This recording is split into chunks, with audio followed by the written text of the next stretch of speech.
Hello everyone, कैसे आप सभी लोग। द पॉलिटिकल मास्टर में एक बार फिर से आप सभी का स्वागत है।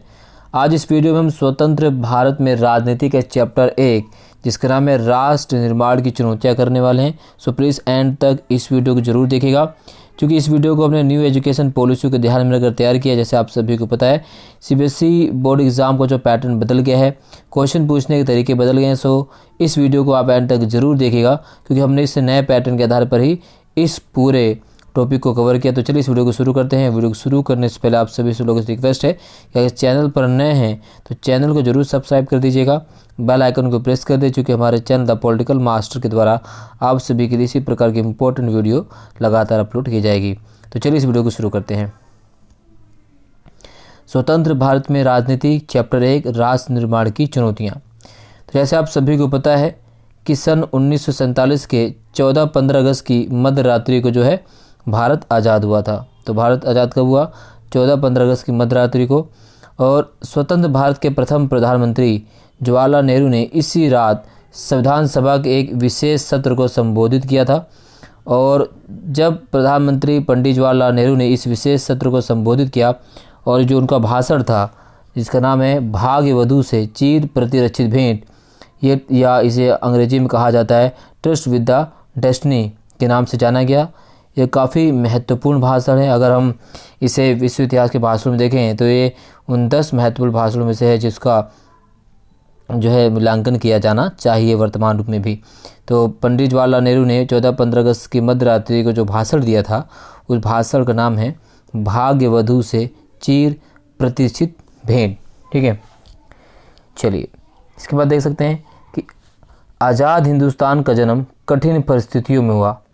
आज़ादी मिली लेकिन देश के बंटवारे के साथ, यानी हम आज़ाद तो हुए, ठीक है, आज़ाद तो हुए, लेकिन आज़ादी के साथ साथ हमें विभाजन का भी दंश झेलना पड़ा। जी हाँ, हिंदुस्तान की जनता आज़ादी के इसी क्षण की प्रतीक्षा कर रही थी, परंतु उसे यह नहीं मालूम था कि आज़ादी तो मिलेगी लेकिन विभाजन के साथ हमें इसे स्वीकार करनी होगी। सन 1947 का साल अभूतपूर्व हिंसा और विस्थापन की त्रासदी का साल था। जी हाँ, इस साल बहुत ज़्यादा हिंसा हुई, क्योंकि भारत का विभाजन हिंदुस्तान और पाकिस्तान 2 डोमिनियन के रूप में कर दिया गया ब्रिटिश सरकार के माध्यम से, आप कह सकते हैं। या आप यूँ कह सकते हैं कि इसमें कुछ राजनेताओं की अपनी सोच या उनकी कुछ अपनी वजहों से भारत का विभाजन हो जाता है, और इस विभाजन का परिणाम जो था आम जनता को भुगतना पड़ता है। तो साल 1947 का जो साल था वो अभूतपूर्व हिंसा और विस्थापन की त्रासदी के साल था। इतनी सारी हिंसा, इसको शब्दों में बयान करना बिल्कुल भी, आप कह सकते हैं कि शब्दों में बयान भी नहीं किया जा सकता है। इतनी ज़्यादा हिंसा इस साल हुआ था। आज़ाद हिंदुस्तान की अगर हम परिस्थितियों की बात करें दोस्तों, तो क्योंकि इन्हीं परिस्थितियों में अपने बहुविध लक्ष्यों को हासिल करने की यात्रा में शुरू करनी पड़ी। आज़ादी के उन उथल पुथल भरे दिनों में हमारे नेताओं का ध्यान इस बात से नहीं भटका कि यह नया राष्ट्र चुनौतियों की चपेट में है, क्योंकि आज़ादी तो मिली, आज़ादी के साथ साथ हमें विभाजन का दंश भी झेलना पड़ा। ऊपर से आज़ादी के बाद जो है हर प्रकार की चुनौतियाँ, हर प्रकार के संकट हमारे सामने मौजूद थे, लेकिन उन संकटों से हमारे राष्ट्र नेताओं का, ठीक है, बिल्कुल भी जो है कह सकते हैं कि नज़र नहीं हटी। उनका ध्यान इस बात से नहीं हटा कि हमें किन चुनौतियों का सामना करना है। तो वो कौन सी चुनौतियां हैं जिन्हें हमें आज़ादी के बाद जो है सामना करना पड़ा। तो चलिए देखते हैं वो प्रथम प्रमुख चुनौतियां कौन सी हैं जिनका सामना हमें करना पड़ा। आज़ाद भारत के सामने 3 प्रमुख चुनौतियाँ थी, यानी चुनौती तो बहुत सारी थी, लेकिन उन चुनौतियों में से ये चुनौतियाँ बहुत ही प्रमुख थी। पहली चुनौती और तत्कालिक चुनौती क्या थी? तो पहली और तत्कालिक चुनौती थी भारतीयों को एकता के सूत्र में बांधने की, और एक ऐसे भारत को गढ़ने की थी जिसमें भारतीय समाज की सारी विविधताओं के लिए जगह हो। विविधता यानी हमारे देश में आप सभी को पता है कि हिंदू, मुस्लिम, सिख, ईसाई, जैन, बौद्ध सभी धर्मों के लोग रहते थे, यानी फूलों के गुलदस्ते के रूप में एक साथ रहा करते थे। लेकिन अचानक विभाजन ने सब कुछ बर्बाद करके रख दिया। लेकिन विभाजन के बाद फिर से हमारे सामने ये चुनौती थी कि हम फिर से किस प्रकार लोगों को एकजुट कर सके, किस प्रकार लोगों को एकता के सूत्र में बांध सके, ठीक है। और भारत अपने आकार और विविधता में किसी भी महादेश के बराबर था। और क्यों? क्योंकि यहाँ पर अलग अलग बोली बोलने वाले लोग थे, उनकी संस्कृति अलग थी और वे अलग अलग धर्मों के मानने वाले थे। और उस वक्त यही माना जा रहा था कि इतनी विविधताओं से भरा कोई देश ज़्यादा दिनों तक जो है ना एकजुट होकर नहीं रह सकता। ठीक है, और क्यों नहीं रह सकता? क्योंकि देश के विभाजन के साथ लोगों के मन में कई प्रकार की आशंका समाई हुई थी। ठीक है, भारत के भविष्य के गंभीर सवाल थे। ठीक है, तो इस तमाम प्रकार की समस्याएं थी, लेकिन हमने इस समस्या को जो है सही प्रकार से इसको हमने समस्या का निजात पाया। और आप देख सकते हैं कि आज़ादी के 75 साल पूरे कर लिए हमने, और हमारे भारत में जो है विविधता में एकता की मिसाल दी जाती है, और किस प्रकार से हम सब एक साथ मिलकर इस लोकतांत्रिक देश में भारत में रह रहे हैं। तो पहली चुनौती क्या थी? एकता के सूत्र में बांधने की। ठीक है, दूसरी जो सबसे बड़ी चुनौती थी वो थी देश में लोकतंत्र कायम करने की थी। जी हाँ, दूसरी चुनौती थी लोकतंत्र को कायम करने की। क्लास 11th में हमने लोकतंत्र या भारतीय संविधान के बारे में पहले से पढ़ा हुआ है। जैसे हमने कहा कि भारतीय संविधान में मौलिक अधिकारों को गारंटी दी गई है और हर नागरिक को मतदान का अधिकार दिया गया है। इसी बीच भारत ने संसदीय शासन पर आधारित प्रतिनिधिमूलक जो है लोकतंत्र को अपनाया, और इन विशेषताओं से बात सुनिश्चित की गई, ये बात पक्की की गई कि सभी लोग जो हैं इस शासन व्यवस्था की भागीदारी होंगे। लोकतंत्र को कायम करने के लिए लोकतांत्रिक संविधान बहुत ज़रूरी होता है। ठीक है, लेकिन ये संविधान बना देना ये काफ़ी ही नहीं था। चुनौती ये थी कि संविधान में मेल खाते लोकतांत्रिक व्यवहार जो है बर्ताव में आए, यानी लोकतंत्र सिर्फ देश ना रहे, लोकतांत्रिक फैसले भी इस देश में लिए जाएं, ताकि सभी को समानता, स्वतंत्रता, बंधुत्व, सभी को न्याय मिले। तो ये दूसरी चुनौती सबसे बड़ी थी। तीसरी चुनौती थी एक ऐसे विकास की जिसमें समूचे समाज का भला हो सके, ना कि किसी एक तबके का, ना कि कुछ एक तबकों का। और इसमें भी हमारे संविधान में पूरी तरह से बात साफ कर दी गई थी कि सबके साथ क्या किया जाएगा? समानता का व्यवहार किया जाएगा, और सामाजिक रूप से जितने भी वंचित तबके हैं, धार्मिक, सांस्कृतिक, अल्पसंख्यक समुदाय को विशेष सुरक्षा दी जाएगी, चाहे वो आरक्षण के लिए क्यों ना हो। संविधान ने राज्य के नीति निर्देशक सिद्धांतों के अंतर्गत अगर हम बात करें, लोक कल्याण का लक्ष्य को भी स्पष्ट कर दिया था। ऐसा आप सभी बताया कि लोक कल्याणकारी कार्य क्या होते हैं? लोक कल्याणकारी कार्य होते हैं कि राज्य जो है अपने नागरिकों को सारी सुविधाएं प्रदान करेगा, अगर राज्य के पास इतनी संपत्ति या प्रॉपर्टी मौजूद है तो ये प्रमुख 3 चुनौतियाँ थी। और इसके साथ अगर हम बात करें तो राष्ट्र निर्माण की चुनौती सबसे प्रमुख थी। आज़ादी के तुरंत बाद क्या थी? राष्ट्र निर्माण की चुनौती। ठीक है, ये एक बहुत ही महत्वपूर्ण चुनौती थी, और हमें इसे जो है सफल किया, और लोकतंत्र कायम करने की, बराबरी और इंसाफ पर आधारित आर्थिक विकास हासिल करने की चुनौती पर हमने काफ़ी ज़्यादा काम किया। ठीक है, अब बात करते हैं विभाजन क्यों हुआ। भारत का विभाजन, वो देश जहाँ सभी लोग बरसों से एक साथ मिलकर रहते आ रहे थे, कंधे से कंधे मिलाकर आज़ादी की लड़ाई में साथ लड़ी, अंग्रेजों का सामना किया, 1857 के स्वतंत्र संग्राम में साथ थे, गांधी जी के साथ असहयोग आंदोलन, ठीक है, चाहे वो सविनय अवज्ञा आंदोलन, भारत छोड़ो आंदोलन में, हर एक लड़ाई में, हर एक युद्ध में हिंदू, मुस्लिम, सिख, ईसाई सभी ने कंधे से कंधा मिलाकर काम किया, कंधे से कंधा मिलाकर मुकाबला किया। आखिर वो कौन सी वजहें थी जिसकी वजह से भारत को विभाजन का दंश झेलना पड़ा? जो 14-15 अगस्त 1947 को एक नहीं बल्कि 2 राष्ट्र, भारत और पाकिस्तान जो है अस्तित्व में आए। ब्रिटिश इंडिया को भारत और पाकिस्तान के रूप में बांट दिया गया। अब क्यों बांटा गया? इसके पीछे एक बहुत बड़ा सिद्धांत काम कर रहा था। वो सिद्धांत था द्विराष्ट्रीय सिद्धांत। जी हाँ, द्विराष्ट्रीय सिद्धांत। इस सिद्धांत के अनुसार भारत किसी एक कौम का नहीं बल्कि हिंदू और मुसलमान नाम की 2 कौमों का देश था। मुस्लिम लीग ने मुसलमानों के लिए एक अलग देश यानी पाकिस्तान की मांग थी, या आप यूँ कह सकते हैं कि द्विराष्ट्रीय सिद्धांत का प्रतिपादन 1940 में मुस्लिम लीग के अध्यक्ष मोहम्मद अली जिन्ना ने पहली बार किया था। उनका मानना था कि भारत 2 कौमों का देश है, एक देश नहीं है। यहाँ पर हिंदू और मुसलमान एक साथ नहीं रह सकते। आप ये कहें कि ये उनकी अपनी एक सोच थी, या वो अवसरवादिता थे, या अवसर की तलाश में थे कि किस प्रकार जब भारत की विभाजन हो तो उन्हें अलग राष्ट्र के रूप में उनके देश का सदर रियासत चुना जाए। दूसरी तरफ भारत में भी बहुत से ऐसे लोग थे जो भारत को 2 कौमों का देश मानते थे, जैसे हिंदू महासभा, इधर मुस्लिम लीग, इधर हिंदू महासभा। तो चलिए जान लेते हैं कि मुस्लिम लीग क्या है। तो मुस्लिम लीग की अगर हम बात करें दोस्तों, तो 1906 में ब्रिटिश भारत में स्थापित एक राजनीतिक दल थी। यानी मुस्लिम लीग की स्थापना 1906 में ब्रिटिश भारत में एक राजनीतिक दल के रूप में हुई थी। इसे भारतीय मुसलमानों के हितों का प्रतिनिधित्व करने के उद्देश्य से बनाया गया था। और इसके जो अध्यक्ष थे वो कौन थे? इसके अध्यक्ष थे सुल्तान मोहम्मद शाह या आगा खां। ये मुस्लिम लीग के पहले अध्यक्ष नियुक्त किए गए।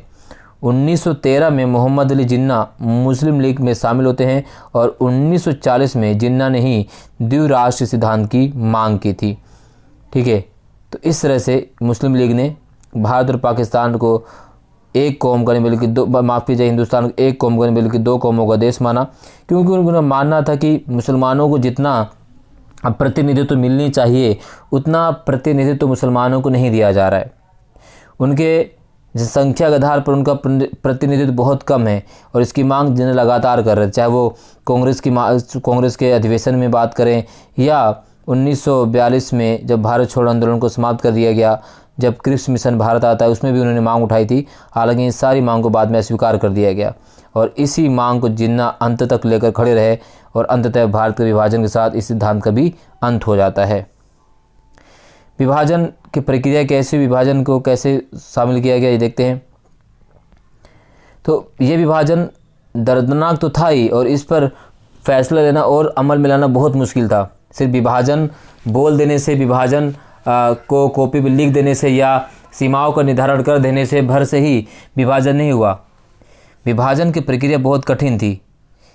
तय किया गया कि धार्मिक बहुसंख्यक को विभाजन का आधार बनाया जाए, यानी धर्म को ही विभाजन का आधार बनाया जाएगा। लेकिन सबसे बड़ी समस्या ये थी कि ब्रिटिश इंडिया में कोई भी इलाका ऐसा नहीं था जहां मुसलमान बहुसंख्यक हों। केवल और केवल दो इलाके ऐसे थे जहां पर मुसलमान आबादी ज़्यादा थी। एक इलाका पश्चिम था और दूसरा पूरब में था। ये बहुत बड़ी आसान तो जान पड़ती है लेकिन बहुत दिक्कत थी इसमें।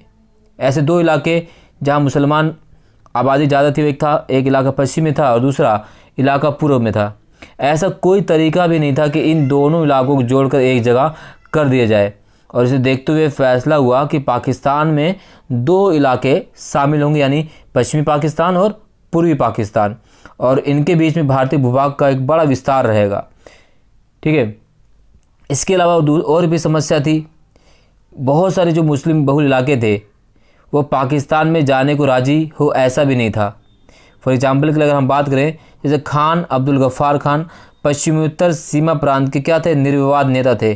खान अब्दुल गफ्फार खान पश्चिमोत्तर सीमा प्रांत के निर्विवाद नेता थे और उन्हें सीमांत गांधी के रूप में भी जाना जाता था और वे द्विराष्ट्र सिद्धांत के एकदम खिलाफ थे, बिल्कुल खिलाफ थे। खान अब्दुल गफ्फार खान द्विराष्ट्र सिद्धांत के बिल्कुल खिलाफ थे, वो विभाजन के बिल्कुल खिलाफ थे। लेकिन संयोग से उनकी आवाज़ की अनदेखी की गई और पश्चिमोत्तर सीमा प्रांत को पाकिस्तान में शामिल मान लिया गया। ब्रिटिश इंडिया के मुस्लिम बहुल प्रांत पंजाब और बंगाल में अनेक हिस्से बहुसंख्यक गैर मुस्लिम आबादी वाले भी थे। ये बहुत बड़ी समस्या थी। तीसरी समस्या और भी विकट थी, क्या थी कि ब्रिटिश इंडिया के मुस्लिम बहुल प्रांत पंजाब और बंगाल में अनेक ऐसे हिस्से थे जहां बहुसंख्यक गैर मुस्लिम आबादी वाले थे। ऐसे में फैसला हुआ कि इन दोनों प्रांतों में भी बंटवारा जो है धार्मिक आधार पर होगा और इसमें ज़िले और उसके निचले स्तर के प्रशासनिक इलाकों को आधार माना जाएगा। और ये आपको मैं बता दूं कि 14 से 15 अगस्त की मध्य रात्रि तक भी 14 से 15 अगस्त की मध्य रात्रि तक भी यह फैसला नहीं हो पाया था कि आज़ादी के दिन भी इन लोगों को यह नहीं पता था कि वो भारत में है या पाकिस्तान में। पंजाब और बंगाल का जो बंटवारा था वो विभाजन की सबसे बड़ी त्रासदी साबित हुआ। ठीक है, और विभाजन की समस्या अगर हम बात करें तो विभाजन की चौथी जो सबसे बड़ी समस्या अबूझ कठिनाई थी अल्पसंख्यकों की थी। सीमा के दोनों तरफ बहुत बड़ी संख्या में क्या थे? अल्पसंख्यक थे। जो इलाके पाकिस्तान में हैं वहाँ लाखों की संख्या में हिंदू और सिख आबादी थी। ठीक इसी तरह पंजाब और बंगाल के भारतीय भूभाग में भी लाखों की संख्या में मुस्लिम आबादी थी। सब लोग एक तरफ से सासत में थे। ठीक है, इन लोगों ने पाया कि हम तो अपने घर में विदेशी बन गए। जिस ज़मीन पर उनके पुरखे, उनके दादा परदादा सदियों से आबाद रहे, उसी ज़मीन पर वे विदेशी बन गए। तो इस तरह तमाम प्रकार की समस्याएं थी विभाजन की प्रक्रिया में। दोनों तरफ के अल्पसंख्यकों के पास एकमात्र रास्ता यही बचा था कि वे अपने अपने घरों को छोड़ दें। कई बार तो उन्हें ऐसा चंद घंटों की मोहलत के भीतर भी करना पड़ा। तो ये विभाजन की समस्या थी, विभाजन की प्रक्रिया थी। ठीक है, चलिए अब बात कर लेते हैं दोस्तों विभाजन के परिणाम क्या रहे। तो विभाजन का जो सबसे बड़ा परिणाम था वो था स्थानांतरण। सन 1947 में बड़े पैमाने पर जगह की आबादी दूसरी जगह जाने को मजबूर हुई थी।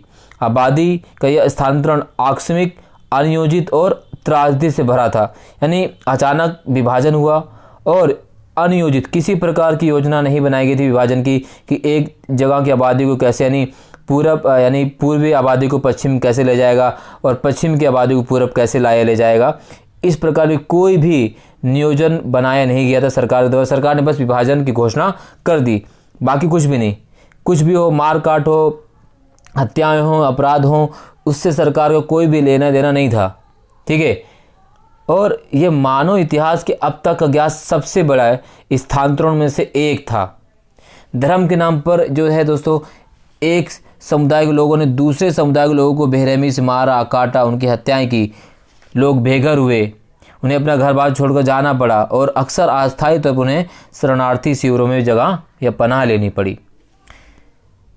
सीमा के दोनों तरफ हजारों तादाद में औरतों को अगवा कर लिया गया।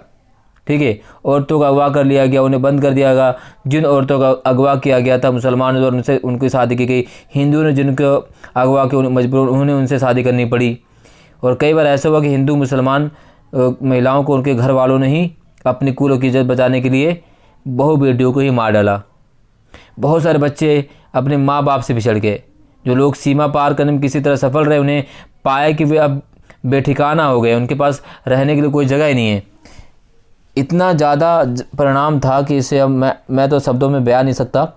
लेकिन अगर आपको विभाजन की समस्या परिणाम देखने तो आपको बहुत सारी मूवी जैसे गर्म हवा आप देख सकते हैं, इसमें बहुत सारी तरीके इसको प्रदर्शित किया गया है। भारत और पाकिस्तान के लेखक, कवि और फिल्म निर्माताओं ने अपने उपन्यास, लघु कथा, कविता और फिल्मों में इस मार काट की नृशंसता का जिक्र किया है। इन सबों के लिए बंटवारे का मतलब था दिल के दो टुकड़े हो जाना। और विभाजन के कारण 80 लाख जो थे, 80 लाख लोगों को अपना घर बार छोड़ना, सीमा पर जाना पड़ा। और इस हिंसा में तकरीबन 5 से 10 लाख लोगों ने अपनी जान भी गंवाई।